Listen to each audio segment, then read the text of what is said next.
The House of Representatives has urged the House Committee on Intergovernment Affairs to liaise with the Peace and Conflict Resolution Institute of Nigeria and other relevant government agencies to intervene between the warring Lanjit and Communal communities of Lantang North local government area of Plateau State. A member of the House representing Lantang North, Lantang South, Federal Constituency of Plateau State, Honorable Benila, while speaking at a press briefing in Abuja, decried the incessant attack emanating from land disputes. She said this has led to loss of lives and so many displaced persons over the years.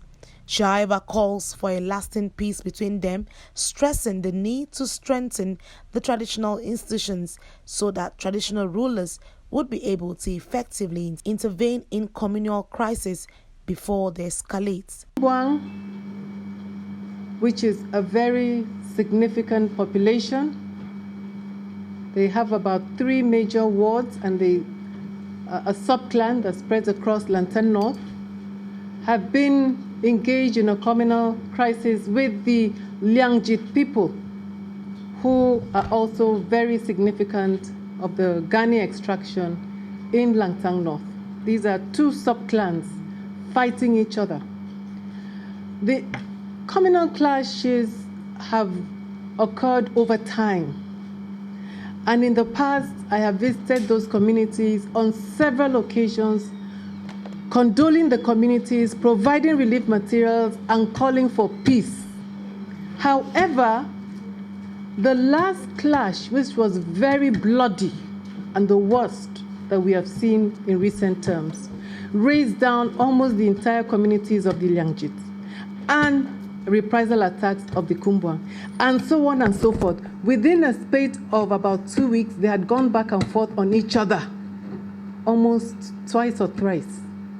And it became almost impossible for the security forces to intervene, but for the help of God and the traditional institutions.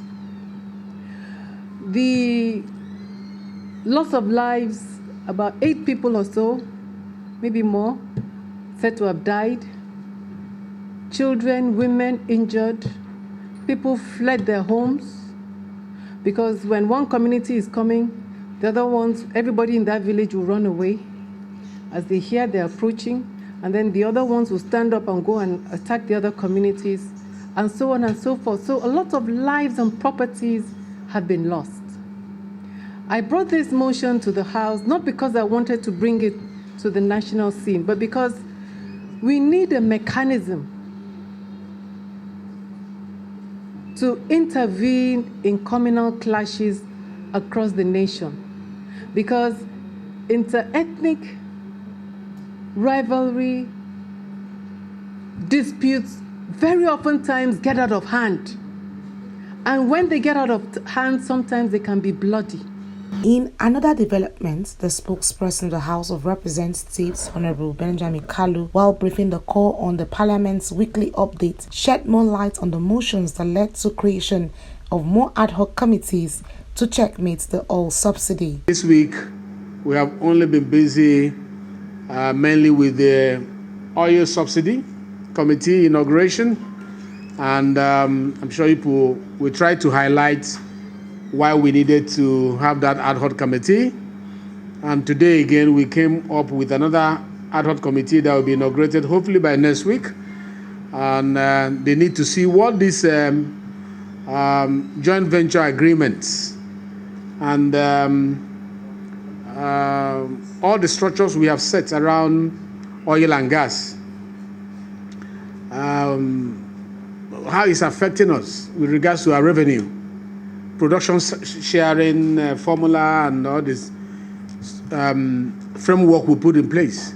I've always said that Nigeria is not lacking good policies and not lacking good frameworks. Nigeria has always lacked implementation and monitoring and evaluation.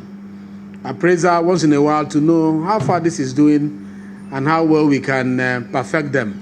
So I think that is the brain behind that ad hoc committee, and very soon we are going to see whether those particular structures are benefiting the nation as it's supposed to, or something needs to be done about it, how have they implemented it?